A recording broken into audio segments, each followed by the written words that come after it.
Phone tapping కేసులో జీవిత ఖైదు సెక్షన్లు ఐటీ యాక్ట్ 66F చేర్చేందుకు రంగం సిద్ధం. నాంపల్లి కోర్టులో మెమో దాఖలు చేసిన పోలీసులు నేరం రుజువైతే జీవితకాలం జైలు శిక్ష అట. జీవితకాలం జైలు శిక్ష. సో అది మరి కన్విక్ట్ అయ్యి అప్పుడు శిక్ష పడే అవకాశం ఉంటుంది. ఎస్ఐబి లాగర్ రూమ్ ధ్వంసం, ఫోన్ ట్యాపింగ్ కేసు కీలక మలుపు తిరుగుతున్నది. ఇది చాలా పెద్ద కేసు. ఇది దేశద్రోహం కేసు. ఒక మనిషిని చంపడము అంతకు మించిన కేసు ఇలాంటివన్నీ. ఈ కేసులన్నీ కూడా అనుమతులు లేకుండా విదేశాల నుంచి సాఫ్ట్వేర్లు కొనుగోలు చేసినందుకు సైబర్ టెర్రరిజం కింద, అంటే ఉగ్రవాద చర్య అన్నమాట. ఇది ఒక రకంగా అంటే ఉగ్రవాద చర్య. సైబర్ టెర్రరిజం కింద పోలీసులు దర్యాప్తు చేయబోతున్నారు. ఐటీ యాక్ట్లోని సైబర్ టెర్రరిజం సెక్షన్ 66F కింద విచారణ జరపబోతున్నారు. ఈ మేరకు పంజాగుట్ట పోలీసులు మంగళవారం నాంపల్లి కోర్టులో మెమో దాఖలు చేశారు. ప్రభుత్వ ఆస్తులను ధ్వంసం చేసిన కేసులో ఐటీ యాక్ట్ సెక్షన్లతో పాటు సైబర్ టెర్రరిజం సెక్షన్ 66Fను కూడా చేర్చాలి అని కోరారు. దేశ భద్రతకు ముప్పు వాటిల్లే విధంగా సాంకేతిక పరికరాలను కొనుగోలు చేస్తే ఈ సెక్షన్ యాక్ట్ కింద చట్టపరమైన చర్యలు తీసుకుంటారు. ఈ కేసులో ఇప్పటికే ఐటీ యాక్ట్ 70 ప్రకారం 10 సంవత్సరాల జైలు శిక్ష ఉన్నది. దీంతో ఈ కేసులో నిందితులైన మాజీ పోలీస్ అధికారులు ప్రణీత్ రావు, భుజంగరావు, తిరుపతన్న, రాధాకిషన్ రావుకు బెయిల్ లభించడం లేదు. ఈ క్రమంలోనే 66F ఐటీ యాక్ట్ చేరిస్తే నేరం రుజువైన వారికి ఈ సెక్షన్ కింద జీవిత ఖైదు విధించే అవకాశాలున్నాయి. ఇందుకు సంబంధించిన ఆధారాలను దర్యాప్తు అధికారులు కోర్టుకు అందించాల్సి ఉన్నది. పోలీసులు దాఖలు చేసిన మెమో పైన విచారణ అనంతరం కోర్టు తీర్పు వెల్లడించబోతున్నది. నిందితుల బెయిల్ పిటిషన్ల పైన నేడు తీర్పు.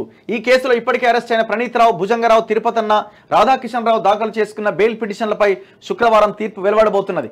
నలుగురికి పోలీస్ కస్టడీ ముగిసినందున బెయిల్ మంజూరు చేయాలని డిఫెన్స్ తరపు న్యాయవాదులు కోర్టును కోరారు. అయితే కేసు దర్యాప్తులో ఉన్నందున బెయిల్ ఇవ్వొద్దని పోలీసుల తరపున పబ్లిక్ ప్రాసిక్యూటర్ కోర్టుకు విజ్ఞప్తి చేశారు. ఇరుపక్షాల వాదనలు పూర్తి కావడంతో జడ్జి తన తీర్పును రిజర్వ్ చేశారట.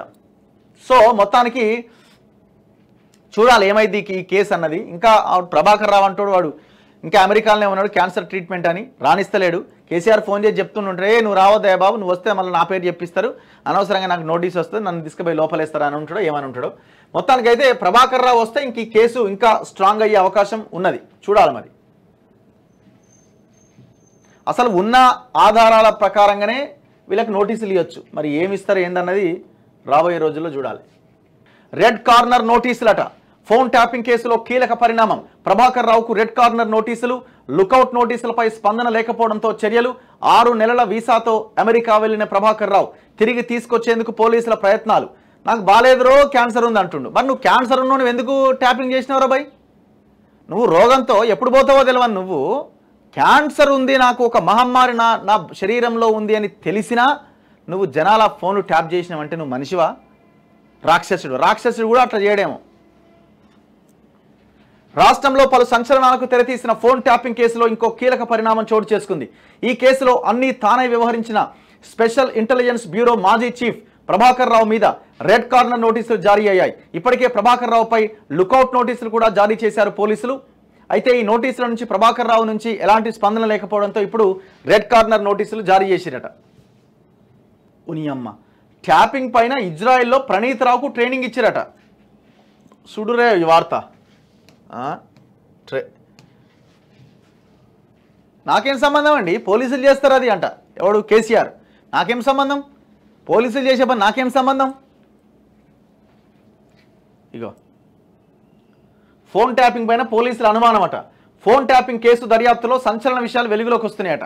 ఈ కేసులో అరెస్ట్ అయిన నిందితుల ఫారెన్ టూర్లపైన పోలీసులు ఆరా తీస్తున్నారు. వీరు ఏ దేశానికి వెళ్లారు, ఎందుకు వెళ్లారు, ఎన్ని రోజులు అక్కడ ఉన్నారు, ఎలాంటి వీసాను పొందారు, ఇలాంటి విషయాలపైన పూర్తి వివరాలు సేకరించారు. దీంట్లో భాగంగా ఇటీవల నాంపల్లి కోర్టులో జరిగిన వాదనల్లో ప్రణీత్ రావు ఫోన్ ట్యాపింగ్కి సంబంధించి లేటెస్ట్ టెక్నాలజీలో శిక్షణ కోసం ఇజ్రాయెల్ వెళ్ళినట్టుగా పోలీసులు అనుమానిస్తున్నారు. దీంతో ఫోన్ ట్యాపింగ్ టార్గెట్ ప్రకారమే ప్రణాళికాబద్ధంగా సాగించారని పోలీసు వర్గాలు చెబుతున్నాయట. అంటే వాడు ఎట్లాంటి లీవ్ పెట్టకుండానే ఏం పెట్టకుండా వానంతలా వాడే పోయిండా, నాకు సంబంధం లేదంటుండే కదా కేసీఆర్. ఏం దుర్మార్గులరా మీరు అసలు.